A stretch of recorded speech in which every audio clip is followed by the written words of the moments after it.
বন্ধুরা আমার,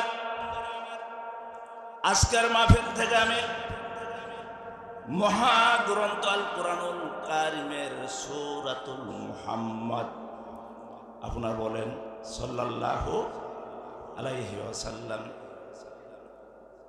আমি একটা সূরা তেলাওয়াত করেছি। বলেন এই সূরার নাম হলো মুহাম্মদ। মুহাম্মদ কার নাম? আমাদের নবী, মোদের নবী মুহাম্মদ, আরেক নাম তার আহমদ, শেষ নবী মুহাম্মদ, আমরা হইলাম তার উম্মত। বন্ধুরা আমার, মহাগ্রন্থ আল কুরআনুল কারীমের সূরাতুল মুহাম্মদ তেলাওয়াত করেছি। তেলাওয়াতের প্রথম দুইটি আমি আপনাদের সামনে তেলাওয়াত করেছি। এই দুইটি আয়াতের প্রেক্ষাপট আর বর্তমান এই ওয়াজ মাহফিলের শ্রোতাদের অবস্থা প্রায় একই। বলবেন যে হুজুর কেমন করে? বন্ধুরা আমার, মক্কা যুগে মহানবী সাল্লাল্লাহু আলাইহি সাল্লামের শানে কিছু লোক ঈমান আনার পরে আবার তারা নবীর পথ ছেড়ে, ঈমানের পথ ছেড়ে যখন কুফরের দিকে ধাবিত হচ্ছিল, কাফের বেঈমানদের উস্কানিতে যখন তারা আবার আল্লাহর নবীর ওই ইতাআত ছেড়ে দিয়ে তারা যখন আবার কুফরের দিকে ধাবিত হচ্ছিল, তখন রব্বুল আলামিন এই আয়াতগুলো নাজিল করে জানিয়ে দিলেন, বিসমিল্লাহির রহমানির রহিম, আল্লাযীনা কাফারু ওয়া সাদ্দু আন সাবিলিল্লাহি আদাল্লা আমালাহুম। আল্লাহ রাব্বুল আলামিন বলছেন আল্লাযীনা কাফারু। আল্লাযীনা মানে যাহারা, তাহারা।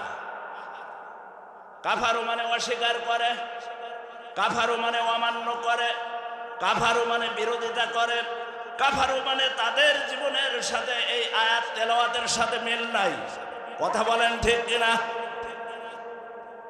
বন্ধুরা আমার, আল্লাহ রাব্বুল আলামিন নবীকে জানাই দিলেন, যাহারা কুফর করে, ওয়াসাদ্দু আন সাবিলিল্লাহি, আল্লাহর রাস্তায় বাধা প্রদান করে, আদাল্লা আমালাহুম, আর তারা যত ভালো আমল করুক না কেন আমি তাদের সমস্ত আমলকে ধ্বংস করে দিব, বাতিল করে দিব। যত ভালো কাজ করুক না কেন, তারা যদি আল্লাহর ফি সাবিলিল্লাহ এই রাস্তায় বাধা প্রদান করে, তাহলে তাদের সমস্ত ভালো আমলকে আমি বরবাদ করে দিব। বন্ধুরা আমার, আজকের তাফসীর মাহফিলে এসেছি আমরা দুনিয়ায় এসেছি, দুনিয়ায় চিরদিন বেঁচে থাকবো না। থাকবো কি বলেন? কথা বলেন। আমরা দুনিয়ায় চিরদিন বেঁচে থাকবো না। মৃত্যুর স্বাদ, আমার আগের বক্তারা অনেক কথা বলেছেন মৃত্যু সম্পর্কে, হাসর সম্পর্কে, কবরের আযাব সম্পর্কে অনেক কথা বলেছেন, আমি শুনতেছিলাম।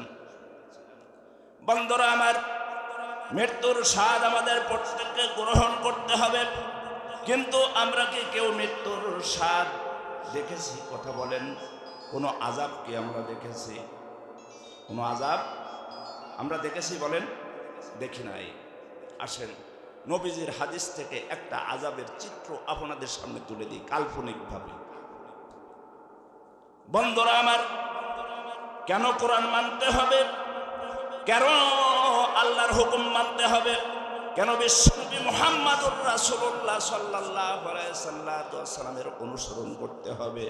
বিশ্বনবী মুহাম্মদুর রাসূলুল্লাহ সাল্লাল্লাহু আলাইহি সাল্লামের যুগে একজন শিশু বাচ্চা নবীজির কাছে যে বলছে, ইয়া রাসূলুল্লাহ, ইয়া হাবিবুল্লাহ, আপনার প্রিয় সাহাবী অমুকের সন্তান আমি। হ্যাঁ নবীজি, আমার বাবা জানেন ইন্তেকাল করেছেন, আপনার কাছে আমি এসেছি। আমার বাবা ওসিয়াত করে গিয়েছেন,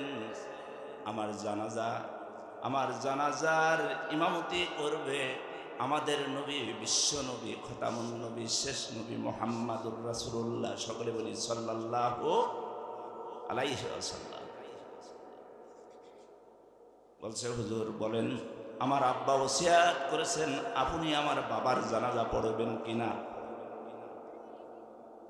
ও দুনিয়ার মানুষেরা, যারা আজকে আসছেন তাফসীর মাহফিলের নিয়ত করিয়া বাড়িতে এসে শয়তানের ধোকায় পড়ে বাজারে এখানে সেখানে অবস্থান করেছেন, আল্লাহকে আপনার বিবেক দিয়েছে, নিয়ত করেছেন মাহফিলে যাচ্ছি, এসেছেন, নবীজি বলেছেন সব চাইতে দুনিয়ার বুকে আসমানের নিচে জমিনের উপরে দুইটা স্থান, একটা হলো কোরআনের কথা যেখানে হয়, এই স্থানের নাম হলো উত্তম তথা উৎকৃষ্ট স্থান। সকলে বলি সুবহানাল্লাহ। আর যেখানে বাজার বসে সেইটা হলো এই আসমানের নিচে জমিনের উপরে সব চাইতে নিকৃষ্ট স্থান। কথা বলেন ঠিক কিনা? তাহলে মাহফিলে এসে, তাফসীরুল কুরআন মাহফিলে এসে আপনি যদি মাথায় টুপি দিয়া গায়ে পাঞ্জাবি দিয়া মুসলিম সেজে আপনি বাজারে ঘুরে বেড়ান, আল্লাহর রাসূলের হাদিস অনুযায়ী আপনি একজন নিকৃষ্ট আল্লাহর নবীর উম্মত। কথা বলেন ঠিক কিনা? আমার এই কথা শোনার পরে যদি আপনার বিবেক থাকে তাহলে বাজার ছেড়ে হয়তো বাড়ি যাবেন, না হলে মাহফিলে আসবেন। আর আপনি যদি বিবেকহীন হন তাহলে মনে করতে হবে আপনি ওই নিকৃষ্টকে ভালোবাসেন, আপনার প্রতি বিন্দু মাত্র ঈমানের লেশ নাই। বন্ধুরা আমার, বলতেছিলাম ছোট্ট শিশু বলছে, ইয়া রাসূলুল্লাহ, ইয়া হাবিবুল্লাহ, আমার বাবা জান ওসিয়াত করেছেন জানাজা আপনি পড়বেন। বলছে, হ্যাঁ তোমার বাবা ওসিয়াত করেছে, আমি কথা দিলাম তোমার বাবার জানাজা আমি পড়িয়ে দেব। ছেলেটি একটু দূরে চলে গেল, আবার ফিরে আসলো, ইয়া রাসূলুল্লাহ, আপনার কাছে একটু জানতে ইচ্ছা করে, আপনি তো অনেক কিছু জানেন। হে আল্লাহর নবী, আপনার কাছে জানতে ইচ্ছা করে, আমার বাবা আপনার পিছে ইক্তেদা করে নামাজ আদায় করেছে, দিন কায়েমের জন্য যুদ্ধের ময়দানে যুদ্ধ করেছে, আমার বাবা কোরআনের হুকুম যাকাত আদায় করেছে, আমার বাবা আপনার সাথে বাইতুল্লাহ শরীফে হজ করেছে। ইয়া রাসূলুল্লাহ, ইয়া হাবিবুল্লাহ, আমার একটু সন্তান হিসাবে জানতে ইচ্ছা করে, আপনি হলেন নবী, আমার বাবা হলো আপনার সাহাবী, আপনি বলুন আমার বাবা জান্নাতি কি জাহান্নামী? নবীজির কাছে ছোট্ট শিশু প্রশ্ন করেছে, আমার বাবা জান্নাতি কি জাহান্নামী বলুন, আমার জানতে ইচ্ছা করে। বন্ধুরা আমার, ছোট্ট বালকের প্রশ্নের উত্তরে নবীজি বললেন, ইনশাআল্লাহ, ইনশাআল্লাহ, যদি আল্লাহ তোমার বাবাকে জান্নাত দেয় তাহলে জান্নাত পাবে। ইনশাআল্লাহ অর্থ কি তাই আসে না? ছেলেটি খানিক যে আবার বেঁকে আসছে, হুজুর আল্লাহ যদি জান্নাত দেয় তাহলে হবে, আমি কথাটা মানতে ভালো লাগছে না হুজুর, আপনি একটু ডাইরেক্টলি বলেন তো যে ইনশাআল্লাহ বাদে আমার বাবা জান্নাত পাবে কিনা। আসলে ইনশাআল্লাহ বাদে বললে ঈমান থাকবে? কোনো এক ঘটনায় নবীজি ইনশাআল্লাহ বলতে ভুলে গিয়েছিলেন। আসলে ভুলা না, নবীদের ভুল হলো উম্মাতদের শিক্ষার জন্য আল্লাহ এটা করেছেন। নবীজি ভুলে যাওয়ার কারণে 15 দিন ওহী বন্ধ ছিল। 15 দিন ওহী বন্ধ মানে 15 দিন আল্লাহর সাথে নবীজির সংযোগ লাইন কেটে দেওয়া হয়েছিল। একটা ইনশাআল্লাহ না বলার কারণে যদি নবীকে এই সতর্ক করা হয়, ও নবীর উম্মতেরা, শত শত কুফরি কাজ আমরা করতেছি, যদিও আমরা নামে আছি ইমানদার। কথা বলেন ঠিক কিনা? বন্ধুরা আমার, বিশ্বনবী মুহাম্মদুর রাসূলুল্লাহ ছোট্ট মেধাবী ছাত্রের কাছে প্রশ্নের কারণে চিন্তায় পড়ে গেলেন। ছোট্ট বালককে খুশি করতে হবে, আবার আমার আল্লাহকে খুশি করতে হবে। আল্লাহ রব্বুল আলামিনকে খুশি যদি আমি না করি, ইনশাল্লাহ যদি না বলি, আমার আল্লাহ নারাজ হয়ে যাবেন। অতএব নবীজি বললেন, তিনি চিন্তা করলেন যে আমি জোরে বলবো তোমার বাবা জান্নাতি, ইনশাল্লাহ বলবো আস্তে, তাহলে বাচ্চাটাও খুশি, আমার আল্লাহও খুশি। সকলে বলি সুবহানাল্লাহ। এর নাম হলো হিকমা। এর নাম কি? হিকমা, কৌশল, বিজ্ঞান। বন্ধুরা আমার, বিশ্বনবী মুহাম্মদুর রাসূলুল্লাহ সাল্লাল্লাহু আলাইহি সাল্লাম যখন এই কথা বলে দিলেন, বালক আনন্দে চলে গেল। নবীজি বলেছেন আমার বাবা জান্নাতি। তিনি বাড়িতে চলে গেলেন, জানিয়ে দিলেন। ছোট্ট মানুষ প্রচার করতে শুরু করলেন, ওহে তোমরা শোনো, দিনের নবী বলেছেন আমার বাবা জান্নাতি। ছোট্ট মানুষ প্রচার করছে, আল্লাহর নবী বলেছেন আমার বাবা জান্নাতি। সকলে বলি সুবহানাল্লাহ। জানাজার অবস্থার কথা বলবো, পিছনে আমার মা বোনেরা আছে, মা বোনদের সম্পর্ক কিছু কথা বলতে হবে। বন্ধুরা আমার, বলেন তো আমার মা বোনদের অবস্থায় এমন কিনা? ওয়াজ মাহফিলে এসেছেন কত সুন্দর সুন্দর বোরকা পরে, সুন্নতি পোশাক পরে। এই পোশাকটা ফরজ না নফল? কথা বলেন। ফরজ। বন্ধুরা আমার, আমার মা বোনেরা, আমরা যারা এখানে মা বোনদের অভিভাবক হিসাবে এসেছি, আবার দেখবেন আমার মা বোনেরা একই অবস্থায় ইসলাম বাদে অন্য যত প্রোগ্রামে যায় একটু দুনিয়াবি কায়দায় যায় কিনা বলেন?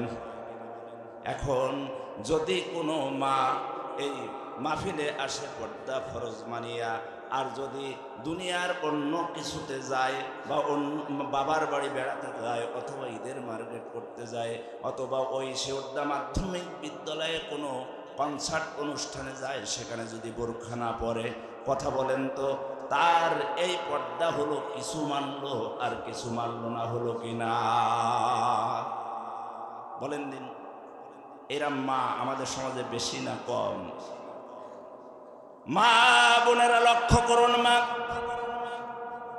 বিশ্বনবী মুহাম্মদুর রাসূলুল্লাহ সাল্লাল্লাহু আলাইহি সাল্লাম তার মেয়েকে সংবাদ দিলেন, ফাতেমা শুনছো কি? বলেন আব্বাজান। বলছে আমাকে আল্লাহর পক্ষ থেকে জানিয়ে দেওয়া হলো, সর্বপ্রথম জান্নাতে যে মহিলা প্রবেশ করবে সে হলো কাঠুরিয়ার বউ। সুবহানাল্লাহ বলবেন না? সে মহিলা হবে কি? এখন বলেন, নবীজি বলছে একটা সুসংবাদ দেব আজকে, আর ফাতেমা বলছে কাঠুরিয়ার বউ জান্নাতে যাবে।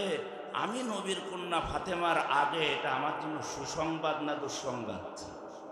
কথা বলেন। বন্ধুরা আমার, মা বোনেরা আসেন, আজকে মা বোনদের অবস্থা হলো, আপনারা স্বাধীনতার সময় কিছু কিছু বাচ্চারা যেমন খুশি তেমন সাজে, আছে কিনা? কথা বলেন, সাজে কিনা? এই বাম পায়ে এক ধরনের পোশাক, ডান পায়ে আরেক ধরনের পোশাক, মাথায় আরেক রকম পোশাক, গায়ে আরেক রকম পোশাক। এরে বলে, আমাদের ভাষায় আমরা বলি জোকার। কথা বলেন ঠিক কিনা?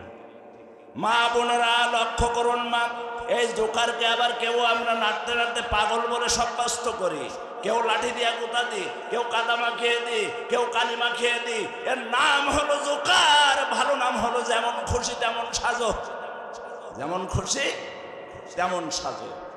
আমার মা বোনেরা, এই দুনিয়ার রং তামাশায় পড়ে যেমন খুশি তেমন সাজলে হবে না। মা আসেন, আপনাকে আমাকে মা ফাতেমার অনুসারী হয়ে নারীত্বের জীবন যাপন করতে হবে। কথা বলেন ঠিক কিনা?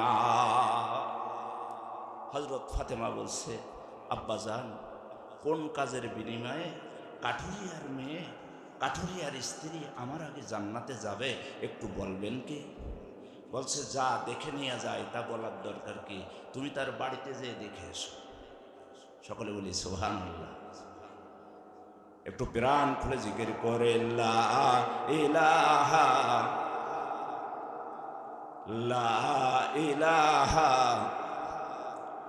লা ইলাহা ইল্লাল্লাহু মুহাম্মাদুর রাসূলুল্লাহ। মা বোনেরা সময় স্বল্পতার কারণে দলিল দিয়ে পর্দা রস করে যাবে না, শুধুমাত্র এক্সাম্পল হিসাবে এতটুকু বলবো, মা জোকার সাজলে হবে না। আল্লাহর নবীজির কন্যা কেমন পর্দা করেছেন, নবীজির কন্যা ফাতেমা রাদিয়াল্লাহু তাআলা আনহাকে তার আব্বাজান বললেন, ফাতেমা তুমি চলে যাও ওই কাঠুরিয়ার বাড়িতে, যে দেখো কোন কাজের বিনিময়ে, কোন আমলের বিনিময়ে এই কাঠুরিয়ার স্ত্রী তোমার আগে জান্নাতে যাইবে।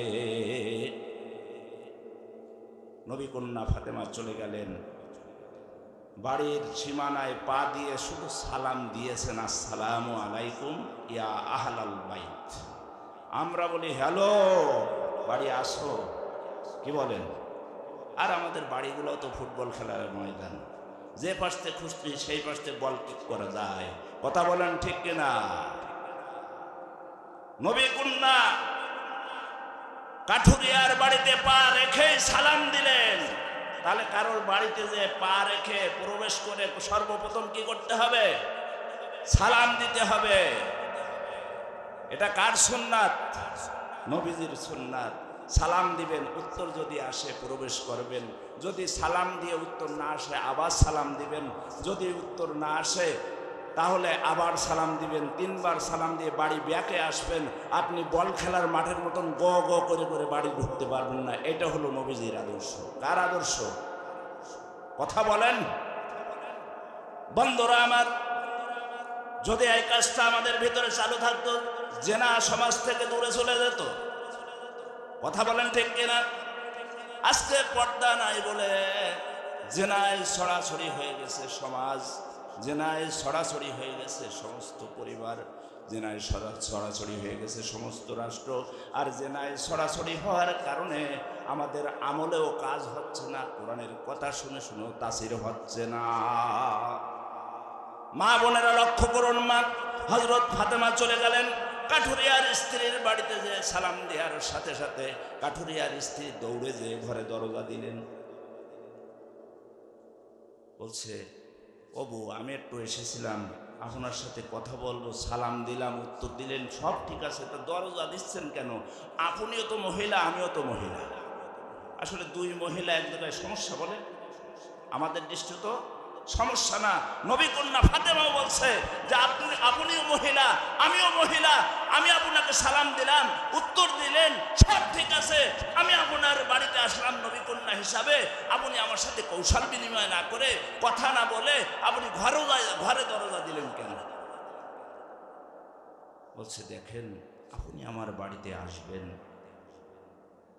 আর আমার স্বামীর সাথে এ কথা জানিও না, বলাও ছিল না, অনুমতিও নাই। আমি আমার স্বামীর বিনা পারমিশনে আমি কারোর সাথে কথাও বলি না, কারোর সাথে দেখাও করি না। সকলে বলি সুবহানাল্লাহ। আর আমাদের স্ত্রীদের ব্যাংকের টাকা বিদেশ থেকে খেটে খেটে দিচ্ছে, আর এই টাকা উড়োই দিচ্ছে এখন কি বলে রক্তাসের মতন। কথা বলেন ঠিক কিনা? হিসাব চাইলে বলে বেশি বিয়াদবি করলে বলো ডিভোর্স, লাল কার্ড দিয়ে দেবো। এই ধরনের মা মনে হয় আশিন্ডি গ্রামে নাই। মা বোনেরা, আপনাদের দোষ বলছে না মা, দোষ ধরবেন না মা। যদি মনে করেন নবী কন্যা ফাতেমার সাথে জান্নাতে যেতে চান, তাহলে হাদিসটা শুনুন। হযরতে ফাতেমা বললেন, ও বোন, আপনিও মহিলা, আমিও মহিলা। বলছে, না না, সব ঠিক আছে আপনার কথা, আপনি আগামীকাল আসুন, আমার স্বামীর কাছ থেকে অনুমতি নিয়ে রাখবো, অনুমতি নিয়ে আপনার সাথে আমি কথা বলবো, আপ্যায়ন করব, আপনার মেহমানদারি করব। সকলে বলি সুবহানাল্লাহ। মা বোনেরা লক্ষ্য করুন, মা বিশ্বনবীর কন্যা ফিরে আসলেন কাঠুরিয়ার স্ত্রীর বাড়ি হইতে ফিরে আসলেন। পরের দিন হযরত যখন তিনি আবার যাইবেন, হযরত হুসাইন ছোট মানুষ, তার সাথে যাইবার জন্য বাট সেজেছে। হযরতে হুসাইন, মা তুমি কোথায় যাও? আমিও তোমার সাথে যাইব। এমনকি আমাদের বাচ্চারাও করে কিনা বলেন? মা বোনেরা, মা লক্ষ্য করুন, মা শত শত ওয়াজ শুনে যদি সংশোধন না হন কোনো লাভ নাই। মনে রাখবেন, যদি আপনি জোকার সাজেন, গান অনুষ্ঠানে যদি আপনি দুনিয়ার সাজার সেজে যান, আর যদি ওয়াজ মাহফিলে আপনি একেবারে জান্নাতি পোশাকের মতন আপনি বোরকা পরে সেজে গুজে আসেন, আপনি এই দুনিয়ার ইসলামের দৃষ্টিতে একজন জোকার ছাড়া আর কিছু না। হতে হবে পর্দানশীল। পর্দানশীল একে বলে না যে বাজারে যখন যাইবো বাজারের পোশাক, বাবার বাড়ি যখন যাইবো তখন বাবার বাড়ির পোশাক, মাহফিলে যখন আসবো মাহফিলের পোশাক। এরে বলে আমার দৃষ্টিতে জোকার। আপনারা কি ভাষায় বলবেন আপনাদের ব্যাপার। সকলে একটু প্রাণ খুলে জিকির করে লা ইলাহা লা ইলাহা ইল্লাল্লাহু মুহাম্মাদুর রাসূলুল্লাহ। মা বোনেরা লক্ষ্য করুন, মা হযরতে হুসাইনকে নিয়ে ফাতেমা রাদিয়াল্লাহু তাআলা আনহা কাঠুরিয়ার স্ত্রীর বাড়িতে গেলেন, আবার সালাম দিলেন। সালাম দেওয়ার সাথে সাথে ঘরে দরজা লাগাইলেন। হযরত ফাতেমা বললেন, বোন, কালকে তো তুমি কথা দিয়েছিলে আমাকে আসার জন্য, কিন্তু আজকে দরজা লাগাইলা কেন? বলছে, আপনার তো আসার কথা ছিল একা, গতকাল এসেছিলেন একা, আজকে তো আপনি আরেকটা বাচ্চার সাথে করে নিয়ে এসেছিলেন, এটা তো কথা ছিল না। হযরত ফাতেমা বলছে, ও তো আমার ছোট্ট বাচ্চা। ও আমার কি ছোট্ট বাচ্চা? আচ্ছা, ছোট্ট বাচ্চা, তাদের কি পর্দা লঙ্ঘন হওয়ার কথা? কথা বলেন। আমরা তো বলি এটা আমার মামু, ওইটা আমার পাতানো খালু, ওইটা আমার পাতানো দেওর। কথা বলেন, এগুলো আছে কিনা মুসলিম ফ্যামিলিতে?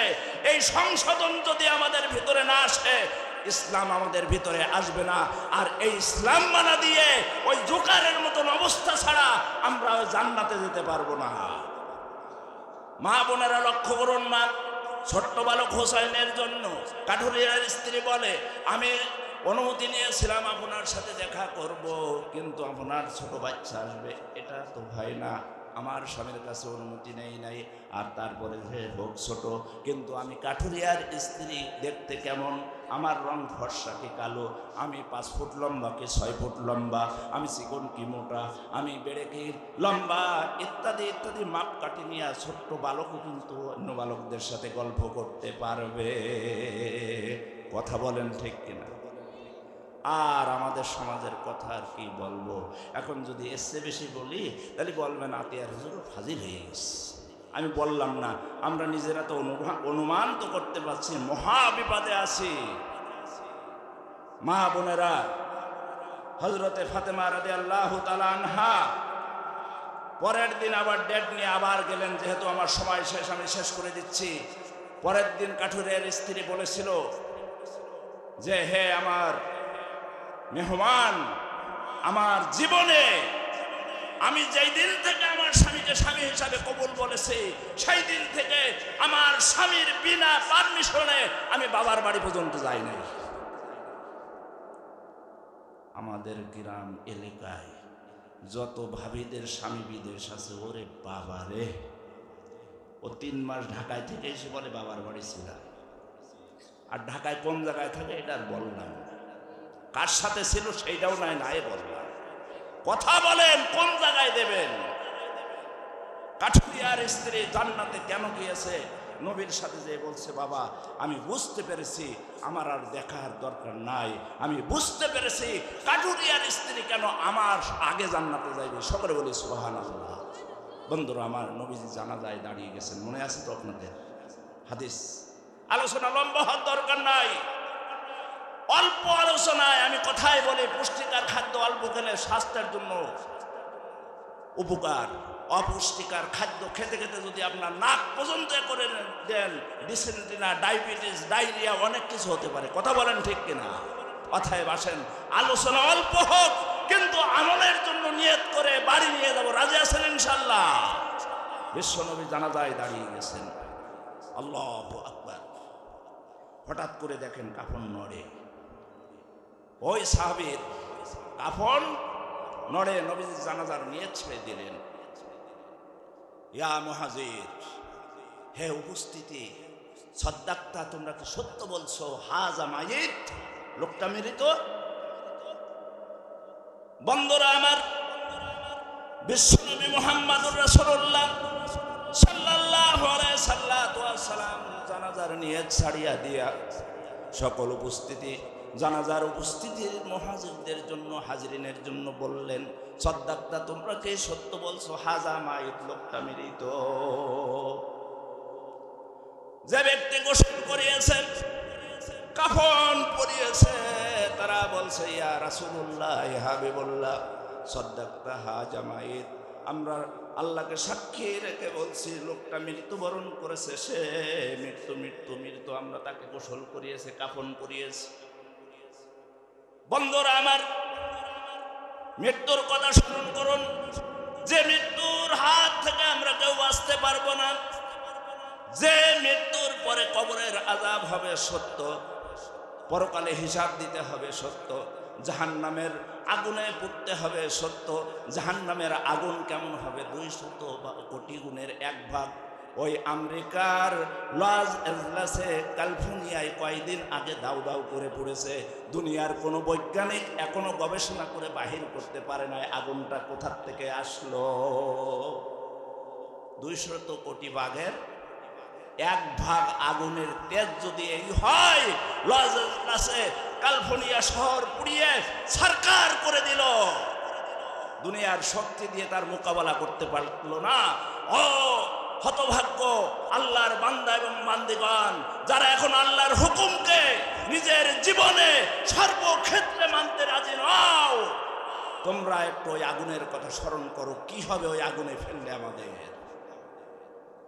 বন্ধুরা আমার, নবীজি আবার দ্বিতীয় ছানি নিয়ত করলেন, আল্লাহু আকবার। নিয়ত করে তিনি যখন দোয়া পড়া শুরু করলেন, দেখলেন কাফনের কাপড়টা বুকের উপরে নড়ে। আমরা হলে ফেলাই দে দৌড়, কথা বলেন ঠিক কিনা? লাশ যদি ভুলেও নড়ে, ওরে বাবারে অমুকে লাশ বসছিলাম কিরাম নড়ি উঠিস, হুজুর গা ঝাড়াই দেন, আসে আমাদের কাছে ফোনেতে। বন্ধুরা আমার, বিশ্বনবী আবার নিয়ত ছেড়ে দিলেন। আমি বলছিলাম যে হাদিসের ভাষায় কাল্পনিক কবরের আযাব কেমনটি হবে, নবীজির জীবনে বাস্তব চিত্রে নবীজির জানা যায়, সেটা আল্লাহ প্রমাণ করে দিয়েছেন। নবীজি নিয়ত ছেড়ে দিলেন, হ্যাঁ মুহাজিরিন, এই জানাজায় তোমরা যারা এসেছো সত্য বলো, লোকটা মৃত্যুবরণ করেছে কিনা। সকলে এক সমস্বরে চিৎকার দিয়ে বলল, ইয়া রাসূলুল্লাহ, ইয়া হাবিবুল্লাহ, ওয়াল্লাহি, আল্লাহর কসম, লোকটা মৃত, নিঃসন্দেহে লোকটা মৃত।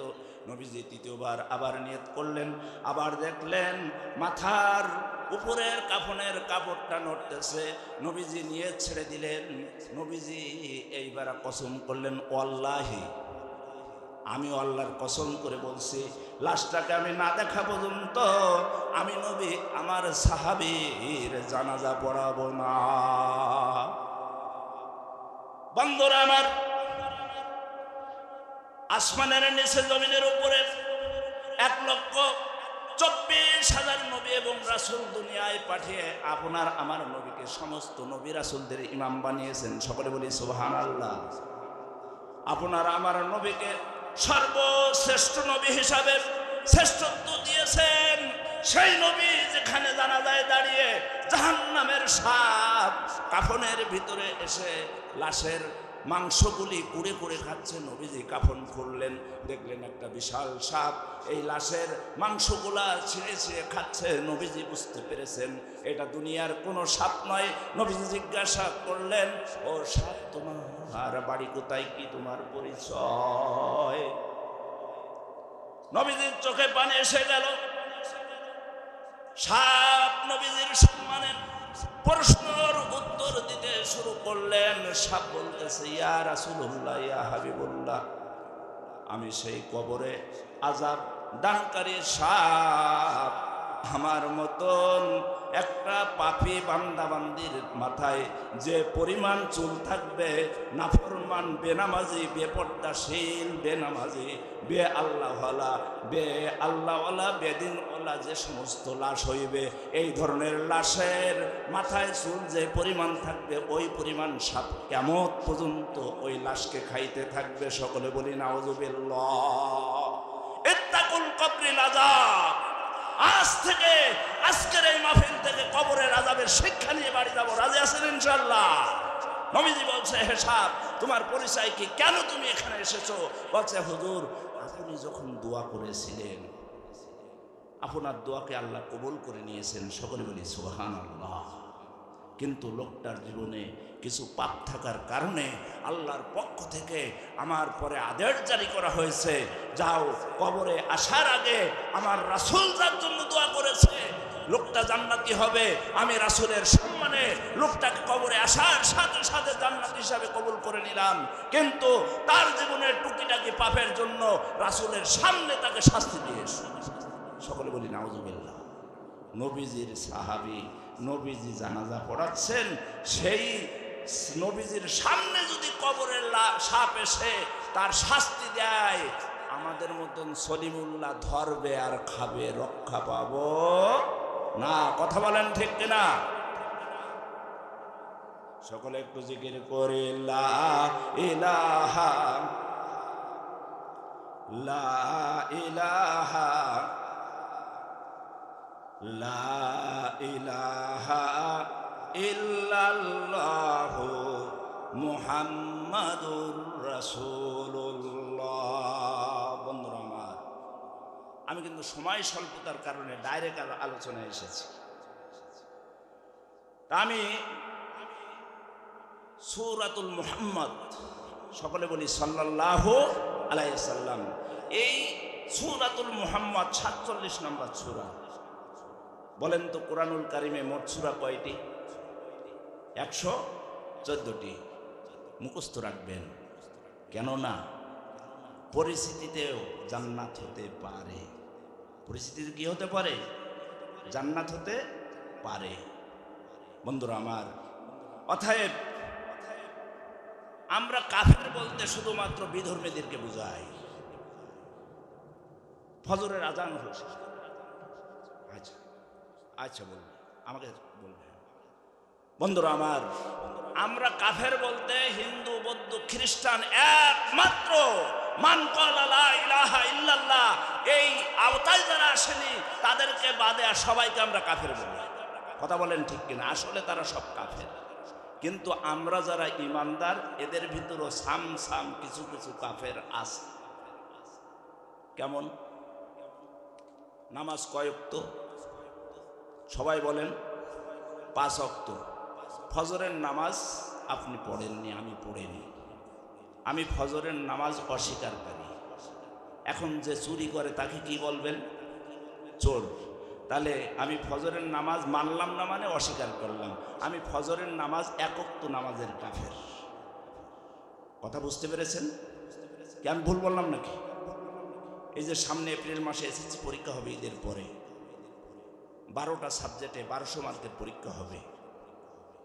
এই 1200 মার্কের পরীক্ষায় বলেন তো আমার মাতৃভাষা বাংলায় একেবারে 100-এ 100 নাম্বার পেল। ইংরেজরা আমাদেরকে 200 বছর আগে অনেক জ্বালিয়েছিল, সেই ঘৃণায় ওই ইংরেজি না পড়ে একেবারে 0 পেল। বলেন তো এই ছেলেটা যে গণিতে 100, বাংলায় 100, ইতিহাসে 100, ইসলাম শিক্ষায় 100, ইংরেজিতে 00 পেল, বলেন তো এই রেজাল্টটা কি হবে?